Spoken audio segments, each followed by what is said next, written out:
రాజభవనం గోడలలో నిశ్శబ్దం అలముకుంది. అది మోచ్వాగా మారి స్వయంగా పాపాన్ని పిలిచింది. రక్తంతో రాసిన ప్రతి ఒక్క కథ నిజాయితీ కూడా మారింది అమాయకత్వంగా. దేనినైతే నీడ అనుకున్నారో అదే మరణంగా మారింది. ప్రతి మోసము దాని ఫలితాన్ని పొందింది.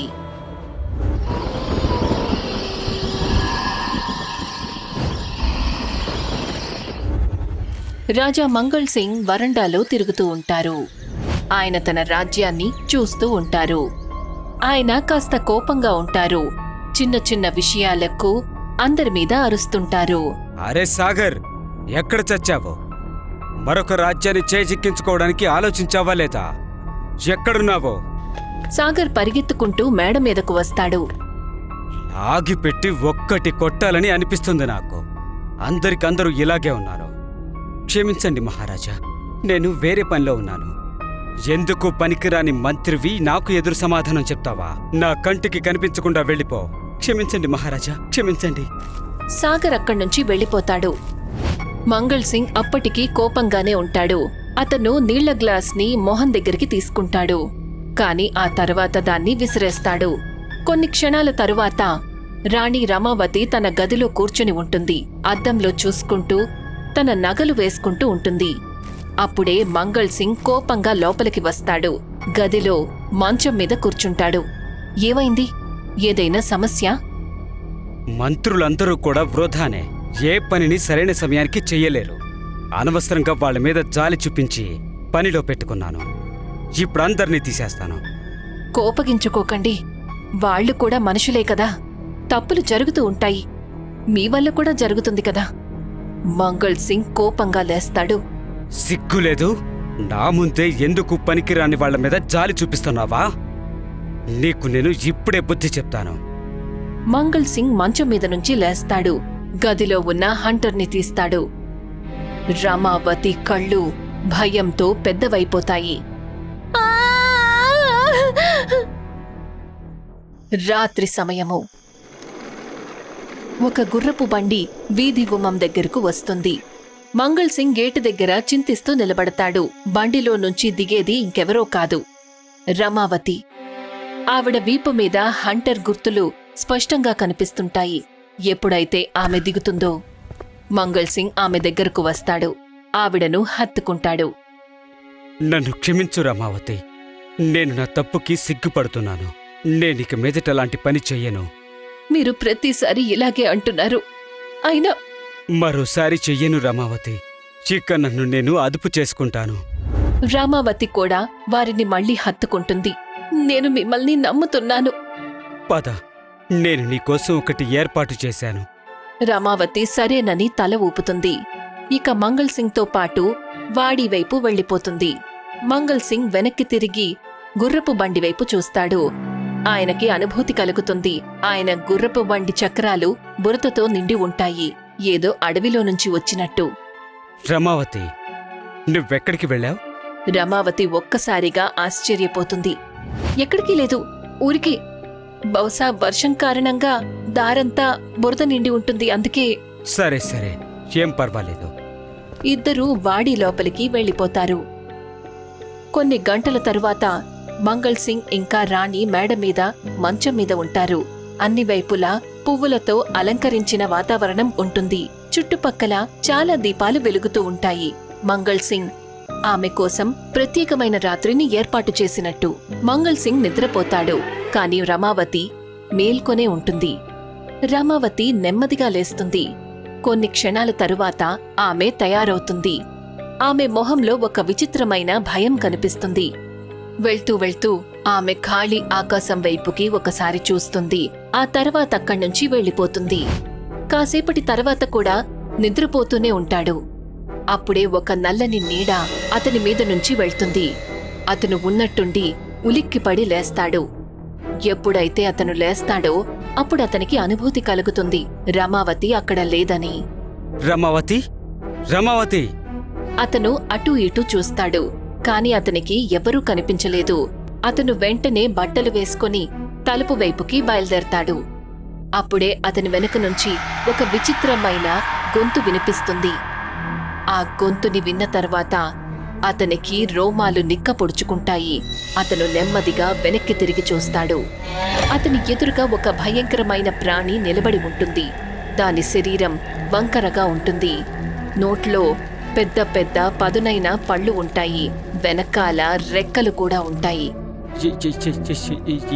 ఎవరు నువ్వు? ఆ ప్రాణి ఏమీ మాట్లాడుతూ ఉన్నట్టుండి వేగవంతమైన శక్తితో అతని మీదకు దూకుతుంది. అది మంగల్ సింగ్ శరీరం మీదకు దూకుతుంది. ఎంతో దారుణంగా అతని మొహం మీద దాడి చేస్తుంది. మంగల్ సింగ్ మొదట్లో తన ప్రాణాలు కాపాడుకునే ప్రయత్నం చేస్తాడు.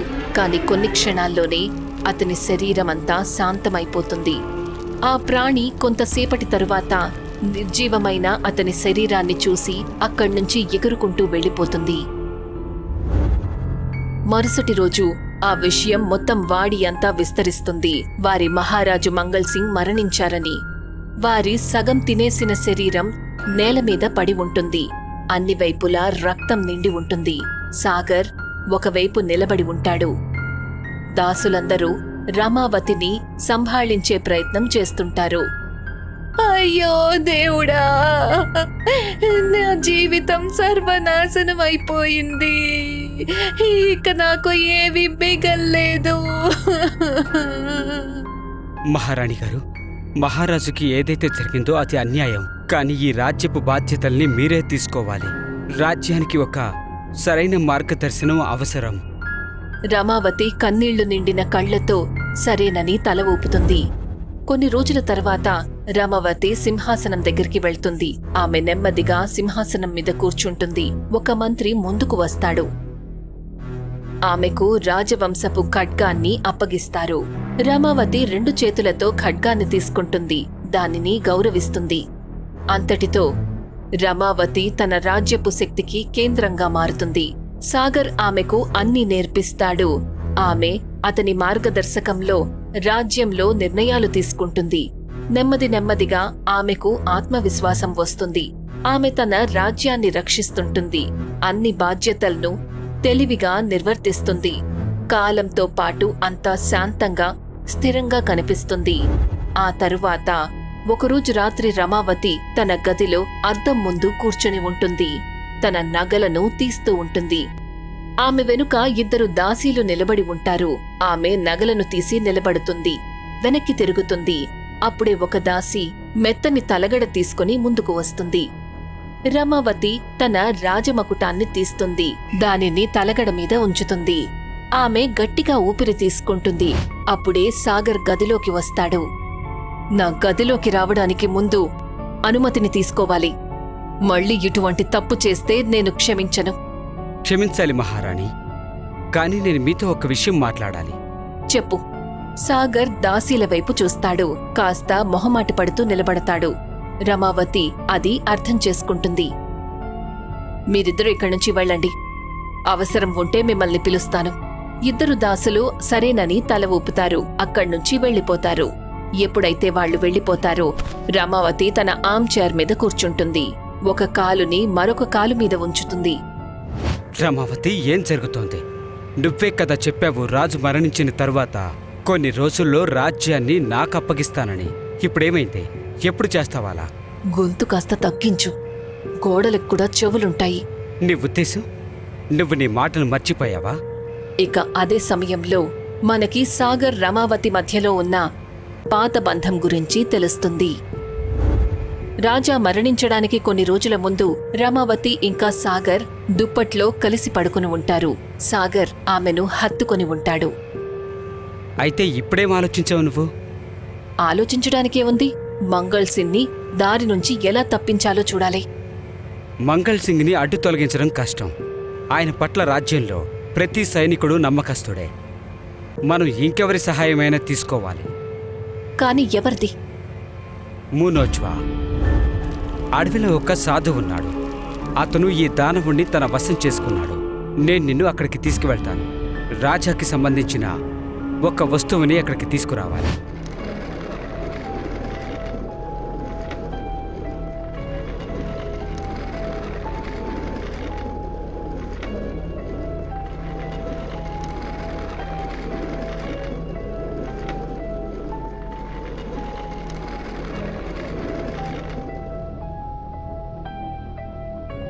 రమావతి ఆ రోజు రాత్రి సాధువును కలిసే వస్తుంది. ఏ రోజైతే మంగళ్ సింగ్ చనిపోయాడో. గుర్రపు బండి నడిపింది ఇంకెవరో కాదు, అది సాగరే. ఆ రోజు రాత్రి రాణిని వాడికి తీసుకొచ్చిందతనే. ప్రస్తుతం సాగర్ కళ్లల్లో కన్నీళ్లు ఉంటాయి. కాని రమావతికి అతని పట్ల ఎటువంటి బాధ కలగలేదు. పిచ్చివాడిలా మాట్లాడుకు సాగర్. బికారి ఎప్పుడూ కూడా రాజు కావాలని కలలు కనకూడదు. అదీ కాకుండా మంగళ్ సింగ్ రాజ్యంలో కుక్కలాగా తిరిగేవాడివి. కనీసం మర్యాద దక్కుతోంది, దానికి నువ్వు సంతోషించాలి.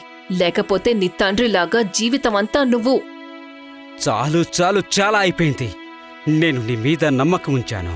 మహారాజు నుంచి నువ్వు విముక్తి పొందడానికి నన్ను పావులాగా ఉపయోగించుకున్నావు. ఒక్క విషయం గుర్తుపెట్టుకో, రాజు ఖచ్చితంగా క్రూరుడే, కాని మోసగాడు కాదు. ఇలా చేసి నువ్వు నిరూపించావు నువ్వు కూడా నీ తండ్రిలాగానే చెడు రక్తానికి గుర్తువని. నీ హద్దులు మర్చిపోకు.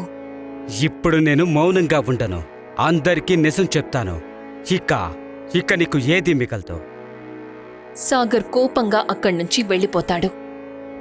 ఆగు సాగర్, ఆగు! రాణి లేస్తుంది. వెంటనే రాజకీయ ఖడ్గాన్ని తీస్తుంది. మరొకవైపు సాగర్ కంగారుగా పరిగెడుతూ ఉంటాడు. తన కళ్లల్లో మోసపోయినందుకు కన్నీళ్లు నిండి ఉంటాయి. అతను అందరికీ మంగళ్ సింగ్ మరణం గురించి నిజం చెప్పడానికి వెళ్లబోతాడు. అప్పుడే రమావతి అతని దారికి అడ్డుగా వస్తుంది. ఆవిడ చేతిలో ఖడ్గం ఉంటుంది. ఈ రాజ్యాన్ని పొందటానికి నేను నా సర్వస్వాన్ని కోల్పోయాను. భర్త, గౌరవం, శరీరం, నిజాయితీ. ఇప్పుడు నువ్వు ఇది నాకు దూరం చెయ్యాలనుకుంటున్నావా? ఇది నేనెప్పటికీ జరగనివ్వను. ఇక నువ్వు కూడా చస్తావు. రమావతి ఎప్పుడైతే ఖడ్గాన్ని తీసి దాడి చెయ్యబోతుందో అప్పుడే వరండాలో బరువైన అడుగుల శబ్దం వినిపిస్తుంది. రమావతి ఆశ్చర్యపోతుంది. ఎప్పుడైతే వెనక్కి తిరుగుతుందో అప్పుడు తన కళ్ళు భయంతో నిండిపోతాయి. ఎదురుగా ఇంకెవరో కాదు, మూనోజ్వా నిలబడి ఉంటాడు. అతని ఎర్రని కళ్ళు తిన్నగా రమావతి మీదే పడతాయి. సాగర్ అదంతా చూసి స్తంభించిపోతాడు. ఆ మోచ్వా ఒక్క క్షణం కూడా ఆగదు. వెంటనే రమావతి మీద దాడి చేస్తుంది. దారుణంగా ఆమెను చంపేస్తుంది. కొన్ని క్షణాల్లోనే ఆమె శరీరం పూర్తిగా శాంతమైపోతుంది. ఆమె ప్రాణం గాలిలో కలిసిపోతుంది. సాగర్ భయంతో వణికిపోతూ ఉంటాడు. అతను నేల మీద కూర్చొని ఏమీ అర్థం చేసుకోలేకపోతాడు. వణికిపోతూ ఉంటాడు. మూనోజ్వా అతని కళ్లల్లోకి చూస్తాడు, కాని తన మీద దాడి చెయ్యలేదు. అతని దగ్గర్నుంచి వెనక వైపుకి వెళ్లిపోతాడు. పెద్ద కిటికీలో నుంచి బయటికి వెళ్లిపోతాడు. కొన్ని రోజుల తర్వాత కూడా ఈ వ్యవహారం ఇలాగే నడుస్తూ ఉంటుంది. సాగర్ని రాజ్యానికి కొత్త రాజుని చేస్తారు. తను ఆ పదవిని స్వీకరిస్తాడు. ముందు ముందు రాజ్యాన్ని చూసుకుంటాడు. ఆ తర్వాత ఒకరోజు రాత్రి సాగర్ మళ్లీ అదే అడవిలోకి వెళ్తాడు, ఎక్కడికైతే రమావతిని తీసుకువెళ్లాడో. సాధువు తన ఆశ్రమంలో ధ్యానంలో కూర్చొని ఉంటాడు. అప్పుడే సాగర్ లోపలికి వెళ్తాడు. సాధువు తన కళ్ళు తెరుస్తాడు. ఏం జరిగింది? ఇప్పుడెందుకొచ్చావు? నేను ఒకటే తెలుసుకోవాలనుకుంటున్నాను. ఆ రోజు రాత్రి ఏం జరిగింది? మనోజ్వా మీ ఆజ్ఞ లేకుండా రాణినెందుకు చంపేసింది? దానికి కేవలం ఒక్కటే కారణం ఉంది. మనోజ్వా స్వయంగా మోసపోయాడు. రాణి ఎప్పుడైతే తన స్వార్థం కోసం నిన్ను మోసం చేసిందో అప్పుడు మనోజ్వా రాణి వేసిన శిక్షను తనకే తిరిగి వేశాడు. అప్పుడే సాగర్కి పూర్తి నిజం గురించి తెలిసింది. ఇక అంతటితో మన కథ అంతమవుతుంది.